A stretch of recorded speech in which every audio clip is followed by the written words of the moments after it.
जेव्हा आपण पहिल्यांदा प्रेमात पडतो ना, त्याच्या आधीपासून त्या व्यक्तीला आपण सतत बघत असतो सोशल मीडियावर, रिअल लाईफमध्ये आणि एक वेगळाच कनेक्शन होऊन जातो त्या व्यक्तीसोबत आणि असं काही आपण ठरवून वगैरे नाही, ते आपोआप होऊन जातं. आणि मग प्रपोज एक्सेप्ट केल्यावर तर अजून जास्त होऊन जातं, कारण आपण दिवस-रात्र त्यांचाच विचार करत राहतो आणि तेच सतत आपल्या डोक्यात चालू असतो. मग आपलं दुसऱ्या गोष्टी मन लागत नाही किंवा एक दिवस जरी ती व्यक्ती दिसली नाही तरी खूप एकटं-एकटं वाटतं. पण जर काही कारणांमुळे नातं तुटतं तेव्हा तीच अटॅचमेंट खूप महागात पडते आपल्याला.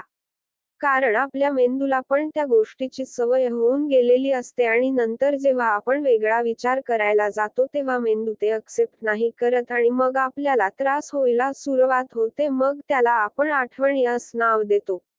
मग यातून बाहेर कसं पडायचं, खरंच विसरता येते का अशा व्यक्तींना जे आपल्या खूप क्लोज होऊन गेलेले असतात?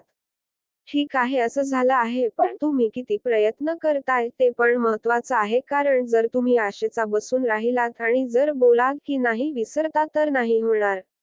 कारण एक गोष्ट नेहमी लक्षात ठेवा की जर तुम्ही स्वतः ठरवलंत ना तर काहीही शक्य आहे. मग त्यासाठी तुम्ही स्वतःला बिझी ठेवा त्या कामात जे तुम्हाला आवडतं, जेणेकरून तुमचं मेंदू व्यस्त राहील. आपल्या बेस्टीज सोबत कुठेतरी फिरायला जा, बोला त्यांच्याशी, शेअर करा आपल्या फीलिंग्ज, थोडं बरं वाटेल. आणि कुठल्याही गोष्टीला वेळ लागतो रे, एवढं पण सोपं नसतं लगेच एखादी गोष्ट विसरणं, मग ती कुठली पण असू द्या, फक्त तुम्ही लगेच सोडून नका देऊ की काही नाही होत.